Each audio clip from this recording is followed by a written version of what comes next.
Hey everyone, my name is Jason Filer, and I'm going to talk to you today about the Jazz Hot, the tag for this arrangement by Patrick McAlexander, performed by Sweet and Sour. If you want to hear the performance, check the link in the description. I have the link to the original video and then also the link to the transcription video that I made recently. So I'm just going to talk about the very end of this tag today. We're going to start here.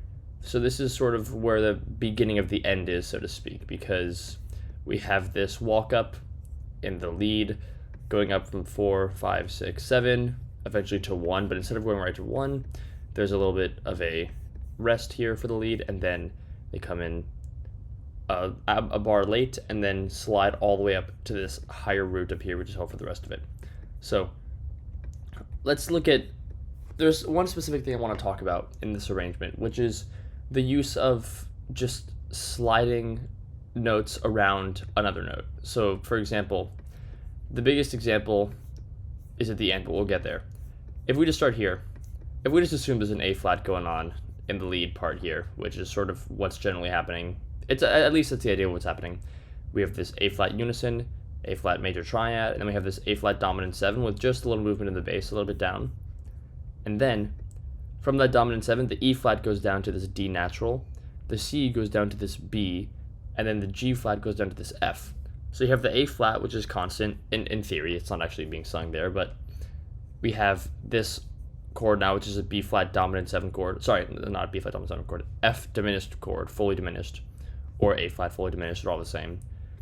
And that happened by a half step movement of the other voices that are not the A flat.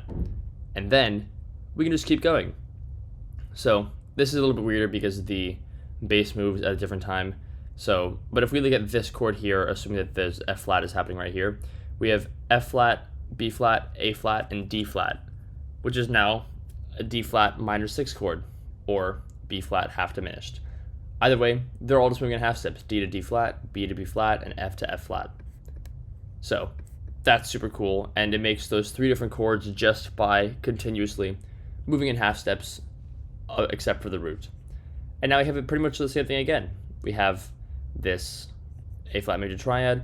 Here we have more of an A flat 9 kind of thing, and then D flat major, and then this is a little bit weirder because the A flat is being raised this whole time, so it's hard to analyze it in terms of these chords. But in general, I think of this as A flat major, A flat dominant, and then D flat major, and then this whole thing is kind of a similar vibe to here with the D flat minor 6 chord, or B flat half diminished, even though there's not actually a D flat in this chord. That's just what it sort of sounds like. So I guess maybe it's more B flat diminished, but either way. And now we have, again, the same thing here, A flat, but then this time we're going up. So we go up, we have A flat, and then we have the same B flat half diminished chord.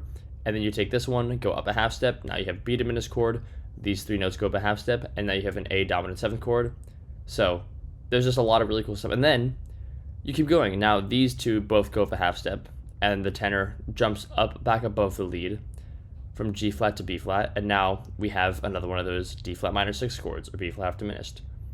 And then we can do the same thing. We can go up a half step here, go up another half step, except for the baritone stays here, and now we have this A flat 6 chord, which has just been, we've reached it by going up in half steps, except for 1 note.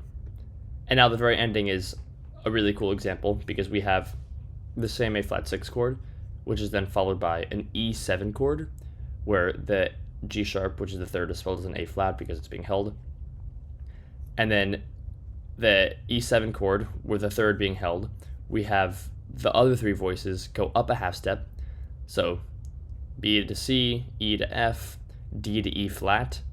And so now we just have another F minor 7 chord, or A flat 6 chord.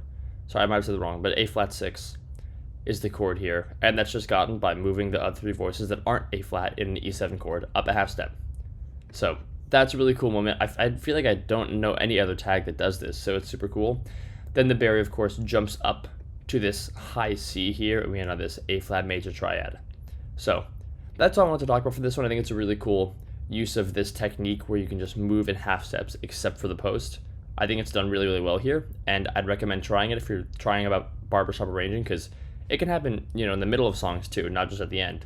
It works all over the place, and it works super well.